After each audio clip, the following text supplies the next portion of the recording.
No matter what happens in the talks, with an agreement, without an agreement, I pledge to you that Iran, as long as I'm Prime Minister, will never have a nuclear weapon.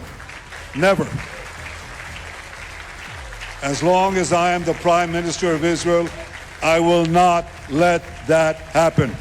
सुना आपने Israeli प्रधानमंत्री Benjamin Netanyahu का ये बयान, जिसमें उन्होंने फिर एक बार ईरान के ऊपर सख्ती दिखाई और उन्होंने ये साफ कर दिया कि चाहे अमेरिका और ईरान के बीच शांति समझौते पर बातचीत चले या ना चले, वो ईरान को न्यूक्लियर हथियार कभी नहीं लेने देंगे। जब तक वो प्रधानमंत्री रहेंगे तब तक ईरान के पास न्यूक्लियर हथियार नहीं होगा। यही ऐलान उन्होंने अपने इस बयान में किया है। दरअसल यरूशलेम में आयोजित JNS इंटरनेशनल पॉलिसी समिट में बोलते हुए नेतन्याहू ने ये बयान दिया है और उन्होंने साफ कर दिया कि ईरान अमेरिका के बीच शांति समझौता चले या फेल हो जाए, उससे इजराइल को कोई लेना देना नहीं। इजराइल ईरान को कभी भी परमाणु हथियार हासिल नहीं करने देगा। नेतन्याहू ने दावा किया कि इजराइल अपने हालिया सैन्य अभियानों के जरिए ईरान के उस खतरे को खत्म कर चुका है जो कि भविष्य में इजराइल के लिए अस्तित्व का संकट बन सकता था। उन्होंने ये भी कहा कि अगर इजराइल ने कार्रवाई नहीं की होती तो आज ईरान के पास परमाणु बम होता। इतना ही नहीं, नेतन्याहू ने अमेरिका और इजराइल के सैन्य सहयोग का भी जिक्र किया और बताया कि दोनों देशों ने मिलकर इजराइल के इतिहास का सबसे बड़ा हवाई अभियान चलाया, जिसने ईरान के इस न्यूक्लियर इंफ्रास्ट्रक्चर को गंभीर नुकसान पहुंचाया था। आप एक बार फिर नेतन्याहू के इस पूरे बयान को सुनिए, जिसमें उन्होंने साफ किया कि वो कभी भी ईरान को न्यूक्लियर हथियार नहीं रखने देंगे।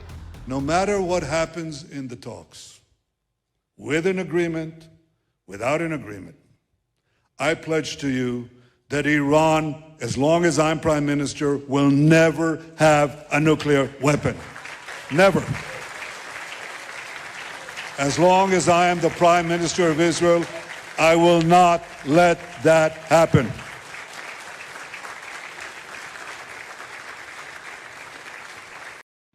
We destroyed over 90% of the 150,000 rockets and missiles that Hezbollah amassed against us.